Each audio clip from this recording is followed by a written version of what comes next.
ফৌজদারি কার্যবিধিতে বা কোনো রকমের মাদকের সাথে জড়িত হয়েছে আমাদের দাবি টোটাল প্রত্যাহার করব। আমরা আইনের প্রতি শ্রদ্ধাশীল, আমরা সুশীল সমাজের প্রতি শ্রদ্ধাশীল। আমরা ন্যায় সরকারের কাছ থেকে আমাদের দাবি না মানার কিছু নেই। আমাদের আশা এই ন্যায় সরকার, জনতা সরকার, ছাত্র জনতা সরকার আমাদের দাবি মানবে। যেহেতু আমরা নিরপরাধ আমরা বিদ্রোহ করিনি, হত্যাকাণ্ড হয়েছে, এটা সর্বজন বিদিত। অতএব আমরা প্রত্যাশা করি আমাদের দাবি না মানার কোনো কিছু নেই, শুধু সময়ের ব্যাপার। ইনশাআল্লাহ আমাদের দাবি মেনে নেবেন। কোনো বেনিফিট ছাড়াই আমাদেরকে চাকরি করতে হয়। আমরা অনেকে আসি বিভিন্নভাবে, আমরা যারা মূলত আসছি, আমরা কেউ এসএসসি পাস, কেউ ইন্টারমিডিয়েট পাস, আমাদের ওই ধরনের কোনো চাকরিতে ঢুকতে পারি নাই। কেউ কী বলে মাঠে কামলা দিচ্ছে, কেউ অটো চালাচ্ছে, কেউ রিক্সা চালাচ্ছে, এইভাবে আমরা জীবনযাপন করছি। আসলে বিদ্রোহ সম্বন্ধে আমরা কিছুই জানতাম না। আমরা যারা ব্যাটালিয়ানে উপস্থিত ছিলাম, আমাদের জোরপূর্বক বাধ্যতামূলক অবস্থা পাঠানো হয়েছে। আমরা এখন খুব মানবতার জীবনযাপন করছি। আমাদের তাদেরকে পুনরায় চাকরি পুনর্বহাল হয়, তার জন্য মাননীয় স্বরাষ্ট্র উপদেষ্টার নিকট সবিনয় আবেদন করছি। আসামি পক্ষ বানিয়ে তারা এইবার ক্ষমতায় টিকে রয়েছে। মূলত ঘটনা সেই সেনা অফিসাররাও ষড়যন্ত্রের শিকার, আমরাও ষড়যন্ত্রের শিকার।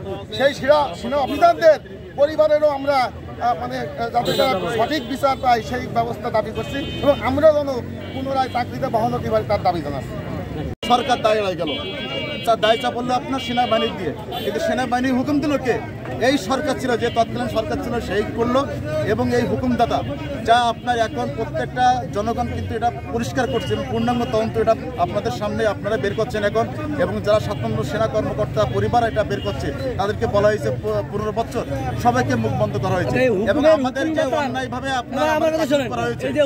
হুকুমদাতা তাদের কি বিচার চান কিনা আমাদের অবশ্যই আমরা যে আপনার অন্যায়ভাবে আমাদেরকে বিদ্রোহী নাম সাজানো হয়েছে এবং অন্যায়ভাবে যে আমাদের চাকরি করা হয়েছে, অন্যায়ভাবে যে আমাদের আপনার বিডিআরের চাকরি করি, বিডিআরের আপনার নামে আপনার যে সিভিল মামলা দিয়েছে, কিন্তু আমাদের বিচারটা করলো আপনার বিডিআর আইনে, কিন্তু এটা এখানে কিন্তু বড় একটা গ্যাপ হয়ে গেছে। এবং এই যে হুকুমদাতা অবশ্যই এদেরকে আমরা বিচার করতে চাই এবং আমরা অন্যায়ভাবে আমাদেরকে জুলুমভাবে আমাদেরকে পথে নামানো হয়েছে। আমরা মানবতার জীবনযাপন করছি, আমার মা বাবা পরিবার পরিজনকে, আমরা যে 20,000 বিডিআরের পরিবার আজকে আমরা পথে নামছি, আমাদেরকে নামানো হয়েছে আর কি। কিন্তু আমরা তো বিডিআরের কোনো বিদ্রোহী নামই শুনি নাই এবং মনোভাব ছিল না। যদি থাকতো তাহলে আপনার বাইরেগুলো দেশের এই বিডিআর হত্যার পিছনে স্বয়ং যে সরকার ছিল সেই সরকার দায়ী।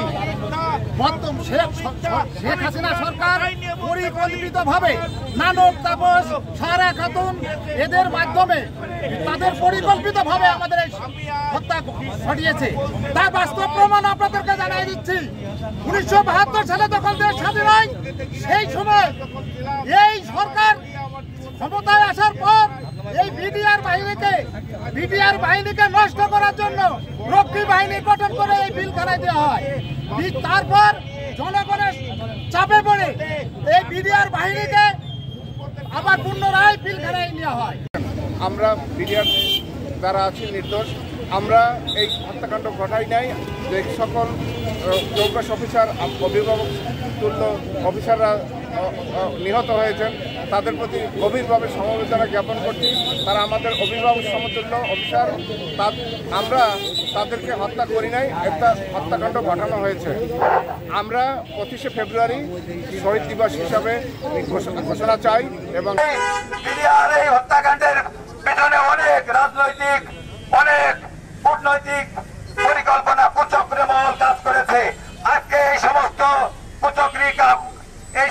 কুচক্র মহলের মাসুল আজকে আমরা এই সাধারণ সৈন্যরা আজকে আমরা বহন করতেছি। আমাদের ছেলে